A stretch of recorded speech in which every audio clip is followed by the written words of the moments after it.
Mini Karen pretends to have a daughter so she can buy cigarettes without an ID. And it backfires. So I thought I'd post this here as it's been on my mind for a while and I still laugh at it after this long. I work in a medium-sized town in the UK, close to the town centre as a systems administrator. I have a few stories that could fill a video by themselves, but I'll save them for another time. Every day I go and buy my lunch from the local convenience store 5 days a week. This day is not unlike the others. The clock rolls around to about 1:30 p.m. and I make my way out of the building to the store to grab a bite to eat. I normally load up my travel bag with food, my usual meal deal contents, and go back to my desk and eat it in quiet. Surfing on my phone, catching up with personal emails, among other things. So I walk into the store and the usual crud is there. Old people, young people, the one odd person who likes to dress in women's dresses. Really nice person, by the way. Then I spot the girl posing as the entitled parent and another quiet kid as they're browsing the shelves. I overhear a couple of sentences from the entitled parent and she sounds like your typical chav. Yeah, I'm in the UK. Think Bianca from EastEnders. She's shorter than me, long brown hair, wearing sports clothing and large hooped gold earrings. Oh yeah, she's that kind of chav. Ignoring the expletives and general foul-mouthed words emanating from this delightful human female, I grab my usual meal deal and start to browse the confectionery. M&M's or a chocolate bar today? Decisions. And then, suddenly, "What do you mean I have to show ID? I ain't got no effing ID."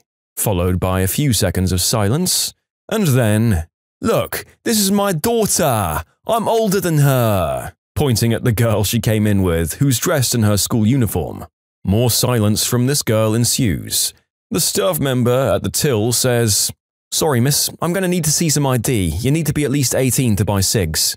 The UK law changed a few years ago, and it's now 18. It used to be 16. Now looking at the kid, she was about 14 to 15, kitted out in her green blazer and tartan skirt. The supposed mother could not have been any older than 22 or 23, but I suspect she was a lot younger, given the attitude and demeanor. 17, most likely. Yeah, she might have been old enough to buy the cigs, but no ID, no cigs. Simple. Look, all I want is to buy a packet of UK cigarettes have another name to the uninitiated, but we can't say it on YouTube because it's also a slur for gay people. The store clerk replies, "And for that, I'm gonna have to see some ID, miss."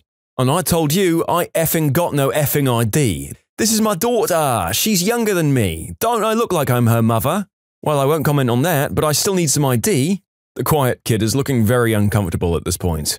I walk up to the till area and watch from here with my own eyes. She's creating quite a scene, and a lot of people in the store have started to stop what they're doing and see how this plays out. "I want to see a manager." She's being really loud and screaming every word at this point. The clerk sighs. "Okay, I'll call over a manager then." And by the way, trying to buy booze or tobacco isn't illegal if you're underage, I believe, but selling to those underage is. My money is on the quiet kid being her sister and more embarrassed than anything else. The staff member rings the bell twice and a manager arrives. He takes one look at the girl and says, "No ID, no sale," and promptly walks off. He must have heard her all the way over the other side of the store. I bet everyone in the store could with how loud she was being. The manager was done with her crap before even showing up. Then the entitled parent throws a major tantrum. She starts flailing her hands all over the place in the air. Think the Family Guy flailing inflatable tube man. "But I'm her mother. She's my daughter. I must be old enough to buy fat cigs if I've got a daughter. You'll serve me now. I want to buy these. I'm old enough." The staff member stands his ground. He's not budging on this one. We all knew she wasn't her mother at this point. Sister or cousin maybe, but not her mother. "I've just picked her up from school for lunch and I have to take her back soon. You're wasting my time. I've not had a cigarette in hours and I'm craving a smoke. And you're causing me to lose my mental health." I think she meant mental health. The staff member looks back at her with no emotion on his face, just a cold, blank stare. He slowly shakes his head from side to side. "I'm going to have to ask you to leave now, miss. You're causing a scene. All I wanted was a packet of cigarettes and now you've done this to me. She's my daughter." She walks out of the shop screaming profanities left and right, and the staff member calls over the next customer and I walk up. I greet him. Well, wasn't she a polite little lady? That's her daughter, don't you know? By the way, the uniform the younger lady was wearing belongs to an all-girls school for girls 12 and up. So while it's totally possible, the younger lady looked about 14 or 15, so making the mother about 8 when she was conceived. I mean, possible, but we have a challenge 25 policy in the UK, so the mother would need to provide ID anyway if she looked under 25. In short, supposed mother of a school kid wants to buy some cigs, but gets asked for an ID, proceeds to throw a tantrum in the store and is then asked to leave. She's got a daughter. I mean, if she's really her mother, poor kid is all I'll say. I found this objectively hilarious until I realized that this lady was one 18th birthday party away from becoming a Karen. Which is a horrifying thought. I didn't think they matured from human children. I kind of just assumed that there was some sort of spawning pool or chrysalid on a spaceship, jetting these abominable creatures into our society full of cheap white wine and ready to go off at the nearest manager. The reality that we might have at least common ancestry is possibly enough to make a man need a drink. Jokes aside, I'm quite glad that her attempted force of personality failed. Hopefully it will dissuade her young protege from following in her footsteps. Step away from the dark side, quiet kid, there's still hope for you. Lay down your blonde hair dye and big ear hoops and return to the light. And if there was any doubt in the store employee's mind, at least they can rest easy knowing that once this young woman threw her colossal tantrum, she was indeed a juvenile. Mentally, if not physically. Not that Karens are above tantrums, I just know that in this kind of case, they'd resort to attempting to call the police or something for discrimination. Still, I wish there were a better system for enforcing the ciggy age limits all over the place. The amount of kids that you see smoking in the UK is actually kinda horrific. If they look under 25, you check the ID. If it's not here by 5, I'm not paying for it. Years ago, I drove a tow truck and we delivered a lot of cars to dealers. One little dealership was notorious for having jerks working there. It was like all the high school bullies got back together and opened a car lot. I got a call on Friday after lunch from a client asking me to deliver a car to the dealership. And they had to have it before 5 p.m. or they didn't have to pay for it. And by pay for it, I mean the car and the tow bill. This would be no problem. The car was a couple of blocks from me and the dealer was about a mile away. I went and hooked the car and headed to the dealer. It was 3:30 p.m. when I left the office. I got to the dealership and went in to find someone to sign for it. No one would sign. They told me to just park it around the back. Knowing what jerks these guys were, no way was I going to leave it there without being able to prove that they got it before 5. I talked to the new car manager, the used car manager, service manager, and finance manager. No one would sign for it and they were taunting me, almost looking for a fight. Okay. I dropped the car and drove it up to their front doors and got out and locked it, backed up and looked at the crew inside laughing. I backed up another couple of steps and threw the keys onto their roof. They lost their crap. I waved and left. I was back in my office less than 5 minutes later. By this time, it's about 4:45 p.m. I walk in and my boss was on the phone and laughing. He called me right into his office and put the call on speaker. Our client was on the phone, as was the general manager from the dealer. The general manager was a lunatic about his showroom being blocked by the car and by me tossing the keys on the roof. My client and boss knew these guys were absolute jerks and wanted to know what had happened. I told them no one would sign for the car and it had to be there before 5 p.m. GM said, right. I said, so it's before 5 and you're calling to complain that the car is blocking your showroom. The GM said yes. At this point, my boss, the client, Mike, and I were all laughing hysterically. The GM got madder until I could catch my breath and call his crew out for not wanting to sign for it. They were going to say the car got there after 5 so they didn't have to pay if I didn't have proof of delivery. That's kind of hard to do now because the GM was on the phone at 4:45 complaining about the car on his lot. That dealer treated their customers the same way they tried to treat me. Less than 2 years later, the building was a mattress store. A lot of people are asking why I didn't use my phone to take a picture. This was in 1981 or 82, pre-cell phones. In short, had to get a car to a dealer before 5 p.m. or they didn't have to pay. They tried to get it without signing and I threw the keys away, making them admit that they had it and had to pay for it. Too jerky? Terrific maneuver, sir. Hats off to you. I doubt the dealer could get away with that these days, but you never know what people will try. Say what you will about our electronic telephone shackles, but it's damn easy to provide evidence that you were at a certain place at a certain time with the thing you were promised to do. Although it does mean that we miss out on stories like this. And you absolutely weren't the jerk in this story. These exploitative monsters forced your hand, and I can't credit you enough for your quick thinking and problem-solving skills. Although you are damn lucky that their boss's rage blinded their reason. Realistically, they could have got a ladder up there, got the keys down, and still kept their money for you not returning the car before 5 p.m. Instead, they had to call you and basically give you verbal confirmation that the car was there at the given time, and then have to do the ladder thing anyway. From reading some of the responses to this particular story, it would seem like the bullies from high school starting a business together was at one point an apt way to describe how most car dealerships are run. If that's true, let me just stamp my seal of approval a few more times and thank you. Please come back and tell us how you crushed more jerks like this anytime. If you like Am I the Jerk, you're probably going to love Am I the Genius. Check it out, linked below. Also, go to amithejerk.com/submit if you would like to submit your own stories. Someone who wasn't airing up their tires parked in the air up your tires spot at the gas station and was a major jerk when I asked them to move. Here we go. My tires are low on pressure, so I decided to head to the gas station to air them up. As I pulled into the gas station, there was one parking spot specifically for people airing up their tires. It's one parking spot with crosswalk-style paint on both sides, so you have room to air up your tires. As I pull up to the compressor, there is a brand new Range Rover in the parking spot. I know he's not airing up his tires because those tires use nitrogen and even have the little N2 valve cap stems. Anyway, you never know what the story is, so I'm being reasonable about it. I waited a few minutes and the owner never returned to his car, so I went into the store. I politely asked the cashier, "Do you know who's driving the Range Rover out there?" as I pointed out the window. The Range Rover owner heard me and said, "Yeah, what's the problem?" I said, really politely, "Hey, I have to air up my tires. Would you mind moving your car so I can actually use the compressor? No rush though, I can wait until you're done." He replies, "Let me finish my purchase." The way he said it was kind of jerky. He has a straight look on his face the entire time. I head outside and wait for him by my truck. He finishes his purchase and heads out front where he runs into two of his friends.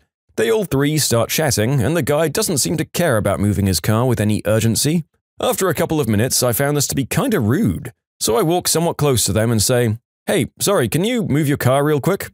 He doesn't even look at me. He maintains eye contact with his friend and gives me the hand motion of shoo or go away. That annoyed me. I was triggered.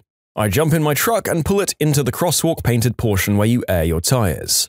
I turn on the compressor and pull the hose right over the hood of the Range Rover so it can reach my tires. He goes, "Oi, oi, watch it." And I respond, super triggered, "Then move your fricking car." He replies, "I'll move my car when I feel like it," and goes back to chatting with his two friends. He didn't walk over to confront me about it. I see how it could be interpreted that way by the way I described. He more just looked over at me and yelled. It got his attention, but yeah, he turned his head and continued talking to his buddies after the fact.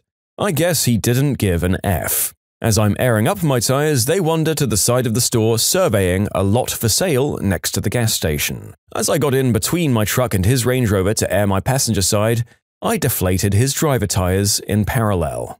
They aren't flat, but low enough where he'll definitely be prompted with low tire pressure messages. I got in my truck and drove off while he was still talking with his buddies. I didn't get to see his reaction, but I'm sure everything will click as he starts the engine and sees the message on his dashboard. So, am I the jerk? Well, sir or madam, you get to take your cowl and cape and step up to become one of the dark defenders of the innocent, a jerk vigilante. Wear it with pride and continue on with your acts of mean, petty vengeance on those who terrorize the regular people of the world. I mean, you absolutely screwed this guy's day and may have committed something that he could legally come after you for, but I'm not sad for him in the slightest. Just be fricking courteous. Actually, this isn't even a courtesy, it's just not behaving like a fricking eggplant. Not all four-wheel drivers who drive in cities are massive idiots, but there is at the very least a slight correlation between the two. For me, Range Rover Man's title of jerkdom was assured when he stopped to have a nice long conversation with his pals. At that point, he may have been punishing our author for having the nerve to call him out for behaving like such a sack of crap. Who knows? All I know is at that point I was actively gunning for our not-quite-caped crusader to trash that Range Rover. And yes, it's actively delightful to imagine him getting in, making the realization, and then simultaneously realizing that he, hopefully, didn't have our hero's number plate to track him down. And I hope that this is a city so that your chances of running into him again are next to zero. That was easy. I was looking for a Staples Easy button as a gag item to put on top of a large radio tower for a climbing class I was hosting and organizing just before the world went sideways in 2020. Said item basically just shouts, "Easy," when you press it. I see online the local store has 2 versions in stock and at least 15 of each version. One of those is even on sale. I was getting some work done on my truck at the dealer a short walk away, so I head over after dropping it off. The store has maybe 4 or 5 employees in the front chatting. I was one of 2 customers as there was an older lady getting things printed. I spent about 15 minutes looking, but I couldn't find them anywhere. So I go to the desk and ask. The woman there says they should be out somewhere, so I ask where. She just rolls her eyes and says they must be out, but that I could order online. Okay, well it was just for a stupid joke and not worth paying for shipping, but as I go to leave, I check my phone and see that I still have the webpage open. I also see they have an order online and pick up in an hour option. Great! I have nothing better to do as my truck was supposed to be ready in about 2 hours. I found a nice desk chair in the back of the desk display area to sit at, where I could see most of the store from. Then I ordered it for pickup. A moment later, I see an employee leave the front area with a small printout. He proceeds to walk around for a while, passing me a couple of times. He can't find them either. After another 10 minutes, he goes back to the front and gets another person to start looking. More fruitless trekking around the store, and I can see that they're starting to panic. As I'm in a swivel chair, I have a great view of everything and can rotate as needed. Thus far, I seem to be unnoticed. Now, 3 of them are looking. Another few minutes and a manager has appeared to see what's happening. Finally, he gets everyone there to start looking other than another employee who's still helping the old lady. I overhear him commenting on how other things are not in the correct shelves either. After what's been about 1.5 hours since I entered the store, they realize the buttons are still up in a box on a high shelf. The desk woman I originally dealt with is asked to go get a ladder and has to come past me. Now she finally realizes what's happened and makes a very lovely face at me. She finally gets the box down and takes one out to the register while the manager has everyone else gather around to start organizing the store. I still haven't received the "item is ready for pickup" email, but I get the call that my truck was ready. I notice this lady is glaring at me but must have entered it in as ready as I get the email. Now, as these formerly chatty employees are being put to work, I walk up to the register and get the pickup from her. As soon as I start walking to the door, I hear her manager call for her to come help. Thanks for the tip to order online. I'll admit, the idea of taking out the button and pressing it did occur to me, but also that it would have got me hurt for sure. I'm not an imposing person. In short, I had it implied that I was just kind of dumb by a Staples employee, and then I got to watch said employee who called me that haul her butt up a ladder to get me the item she said would be easy to find. Am I the jerk? Yep, that's kind of the perfect revenge for this, isn't it? Although I think you are overestimating just how far this woman would have gone to recoup some of her lost ego. She might have just called you an eggplant, but she was hardly going to leap across the counter and beat you senseless with the button you were mocking her with. Then again, I wasn't there and you know more than me. Perhaps she just had the eye of the tiger. Then again, assuming that you're in the States, that would also seem like a terrific way to win out with the lawsuit of a lifetime. I feel like you've doubly missed out now. You're not the jerk, you just kinda won here. Although I do find it kind of hard to vilify all the ground-level staff working for this mega corporation. Seems like the woman at the counter was just kind of annoying and dismissive. If this were a game, it would kind of be the first boss jerk in the long lineup of them that one fights throughout their lives. Also, I've remembered that you were apparently a climbing instructor, so you got to watch a bunch of complete amateurs struggle up to what might have been a much easier task for someone like you. This is all particularly satisfying, I admit, despite the fact that your villains are a bunch of low-paid warehouse and salespeople. When you subscribe, make sure to hit the bell to turn on notifications. Put the playlist on in the background to finish listening to all the stories. Or if you want to check out some great music, check out easymode.com. If you like Am I the Jerk, give Am I the Genius a shot. Everything linked in the description.